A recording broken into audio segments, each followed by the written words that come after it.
Eu saúdo a todos os amados e queridos irmãos com a doce e gloriosa paz do nosso Senhor e Salvador Jesus Cristo. Continuamos a nossa meditação no capítulo 6 do livro de Êxodo.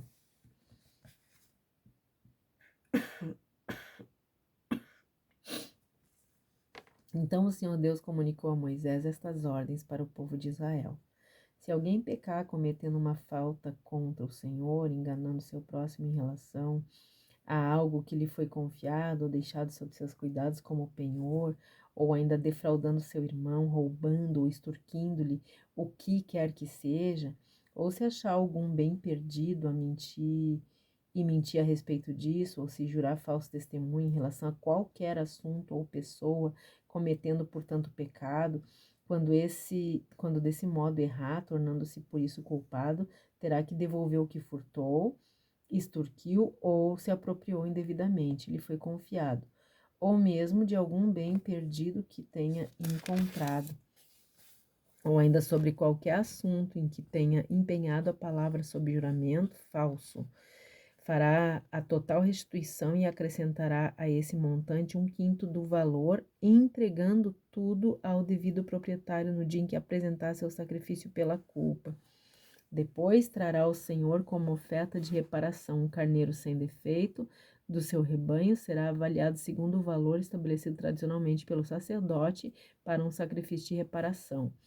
O sacerdote fará por ele o rito de expiação diante do Senhor e ele será perdoado, qualquer que seja a ação que tenha resultado em pecado. Então o Senhor convocou Moisés e orientou, dizendo: ordena a Arão e a seus filhos o seguinte: esta é a lei do ritual das ofertas que são completamente queimadas. O holocausto ficará na lareira do altar toda a noite até o raiar do dia, e nela se manterá o fogo aceso do altar. O sacerdote vestirá sua túnica de linho e os calções de linho sobre a pele nua, e levantará a cinza quando o fogo houver consumido o holocausto sobre o altar, e a porá junto a este. Depois despirá suas vestes e porá outras, e levará a cinza para fora do arraial a um lugar limpo. O fogo, pois, sempre arderá sobre o altar, não se apagará nunca, mas o sacerdote acenderá lenha nele a cada manhã, e sobre ele porá em ordem o holocausto, e sobre ele queimará a gordura das ofertas pacíficas. O fogo arderá continuamente sobre o altar, jamais deverá ser apagado. São essas as leis a respeito da oblação, a oferta de manjares de cereais, após haver um dos filhos de Arão trazido a oferta de cereal em frente ao altar. O sacerdote apanhará um punhado da melhor farinha com óleo, juntamente com todo o incenso que está sobre a oferta de cereal, e queimará no altar a porção memorial, como aroma agradável ao Senhor. Arão, seus filhos e descendentes ficarão com o restante das ofertas de cereais. Com a farinha da oferta, eles prepararão o pão sem fermento e se alimentarão desse pão em lugar sagrado, no átrio da tenda do encontro. Não se cozerá com levedo a porção das minhas oferendas queimadas que lhe dou, e uma porção santíssima com o sacrifício pelo pecado e o sacrifício da reparação. Todo varão dentre os filhos de Arão, poderá comer dessa porção das ofertas queimadas ao Senhor. Esta é a parte que pertencerá perpetuamente a todos os descendentes de Arão, das ofertas de alimentos consagradas a Deus, o Senhor. Contudo, fica estabelecida uma advertência: todo o que nelas tocar deverá ser santo, porquanto essas são ofertas sagradas. Disse mais o Senhor a Moisés: esta é a oferta de Arão e de seus descendentes que oferecerão ao Senhor no dia em que o sacerdote for ungido: um jarro da melhor farinha como oferta regular de manjares. Metade dela será oferecida pela manhã e a outra metade ao pôr do sol. Numa assadeira se fará com azeite bem misturada, a trarás. Em pedaços cozidos trarás a oferta de cereais de aroma agradável ao Senhor. Também o sacerdote que dentre os filhos de Arão for ungido como grande sacerdote, deverá fazer o mesmo, por estatuto perpétuo. essa oferta será completamente queimada como sacrifício a Deus, o Senhor. Nenhuma parte de qualquer oferta de manjares apresentada por um sacerdote poderá ser comida. A oferta toda será queimada. Disse mais o Senhor a Moisés: ordena a Arão e a seus descendentes as seguintes instruções. Esta é a lei da oferta pelo pecado. O animal da oferta pelo pecado será morto diante do Senhor no local onde é sacrificado o holocausto. É uma oferta santíssima. O sacerdote que oferecer pelo pecado a comerá no lugar sagrado, no átrio da tenda do encontro. Tudo que tocar na carne se tornará santo. Se o sangue respingar sobre as vestimentas, essas deverão ser lavadas em local santo. O vaso de barro em que for cozida será quebrado, porém, se for cozida num vaso de bronze, este será esfregado e lavado na água. Somente os homens da família dos sacerdotes poderão comê-la, porquanto se trata de oferta santíssima. No entanto, toda oferta pelo pecado cujo sangue for trazido para a tenda do encontro, para a expiação do lugar santo, não será comida.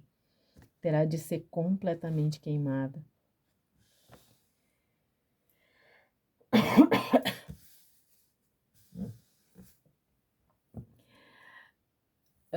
Queridos, na carta aos Hebreus, lá nos capítulos 3, nos capítulo 4, no capítulo 9 e no 10.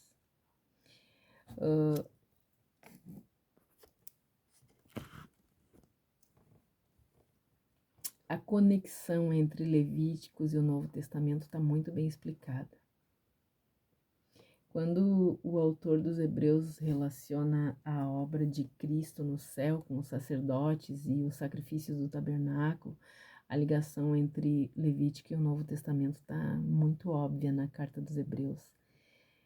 Quando nós chegarmos lá, isso tudo ainda vai ficar mais claro do que já está para nós hoje, né?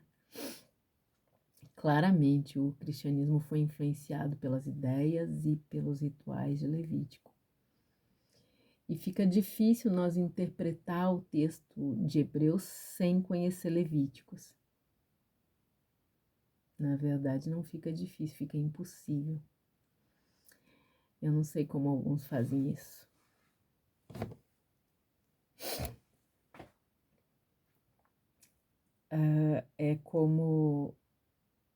É do mesmo jeito que fica impossível compreender os rituais de Levítico sem conhecer a carta aos Hebreus. Nós precisamos, uma completa a outra, uma é a continuação da outra, uma está conectada com a outra. No capítulo anterior aqui, no capítulo 5, né? Nós falamos que os princípios de Levítico são muito atuais para todos os cristãos, lembram? E isso deve ser considerado, queridos. Porque aqui no versículo 1 até o 7, no versículo 1 até o 7, diz que quando o meu pecado prejudica a propriedade do próximo, o culpado deve oferecer um cordeiro perfeito e devolver o valor de tudo que causou de prejuízo mais 20%. Isso ensina que o perdão é pela graça, mas o pecado causa prejuízo, que deve ser reparado pelo pecador que realmente se arrependeu. Então não basta eu ir para a igreja, né? Muita gente e os evangélicos, os crentes têm uma fama muito ruim, né? Pensam que é só botar uma Bíblia debaixo do braço e agora tá tudo certo. Não é assim. Nós precisamos compreender isso, porque quando eu realmente me arrependo do meu pecado, eu preciso consertar os erros do meu pecado, eu preciso mostrar arrependimento, as pessoas precisam ver em mim a diferença. Lembram que quando Zaqueu encontrou com Jesus, ele realmente arrependido de todos os pecados, ele mesmo disse: eu quero devolver tudo aquilo que eu defraudei, exatamente como diz a lei. E é isso que está escrito aqui nos versículos do 1 ao 7. Moisés Deus, o próprio Deus, né, tá explicando para Moisés como é que deveria ser feito.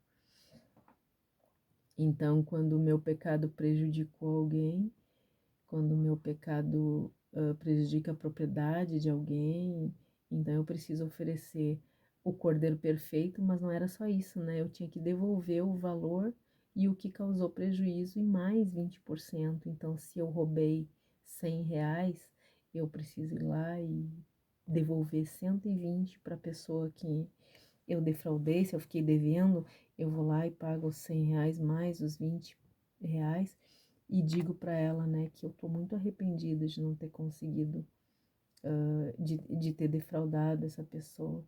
E aí depois, então, eu vou lá e ofereço a minha oração e o meu pedido de perdão ao Senhor Jesus. Uma pessoa arrependida, ela confessa o seu pecado diante de toda a congregação, e se o pecado dela causou prejuízo a alguém, ela vai desejar e vai se esforçar para restituir o prejuízo, consertando a situação que ela mesma criou. E só depois disso é que ela vai oferecer a sua oferta a Deus, a sua oração, o seu louvor, o seu culto.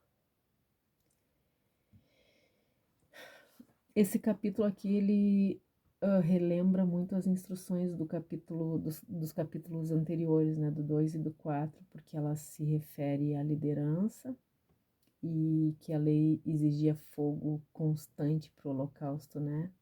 Esse fogo mostrava, né, que para expiar os pecados era necessário sacrifício contínuo, tanto que os horários estipulados para o sacrifício da manhã e final da tarde eram considerados sagrados e devem continuar sendo. Os cristãos devem rigorosamente ter o horário de oração de manhã e de noite, lembrando que Deus odeia os rituais, as cerimônias, sem o verdadeiro espírito de adoração.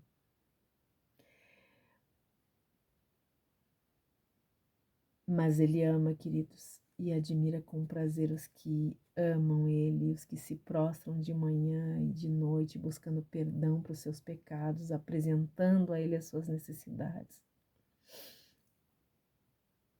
A lei ainda é a mesma. Nós devemos continuar oferecendo os nossos sacrifícios, agora de adoração, de oração, de manhã e de noite. Quando eu acordar, a primeira coisa que eu preciso fazer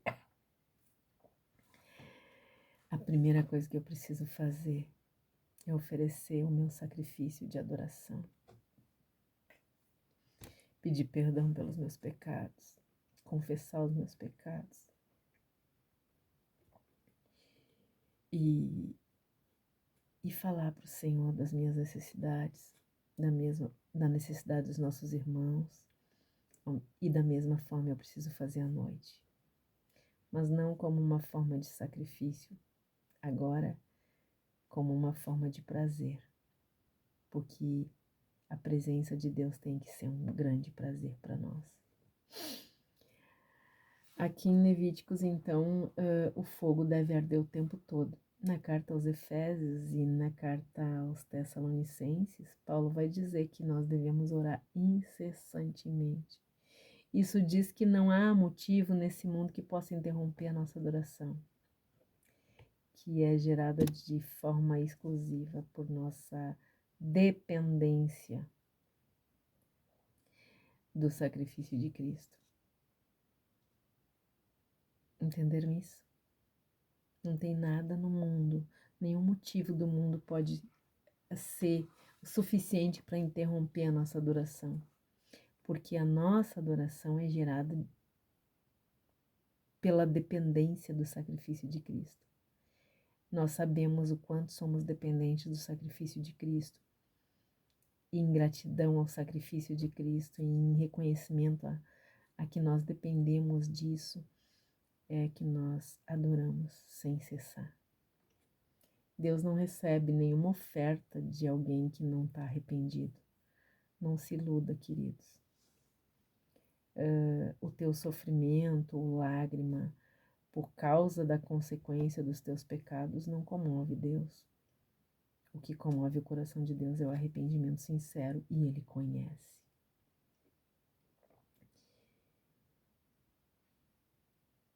Infelizmente, a maior parte das lágrimas derramadas dentro das congregações dos evangélicos são lágrimas por sofrimento pelo que as pessoas estão passando, que são sofrimentos gerados pela consequência dos seus próprios atos, dos seus próprios pecados. Mas, infelizmente, raramente lágrimas são derramadas por causa do arrependimento sincero e verdadeiro. E só o arrependimento sincero e verdadeiro chega a Deus como uma verdadeira adoração. Só pode oferecer a sua oferta quem realmente está arrependido. Então não tenta orar, não tenta louvar, não tenta oferecer um culto se tu não estiver realmente arrependido. E quem realmente está arrependido não volta a cometer os mesmos pecados.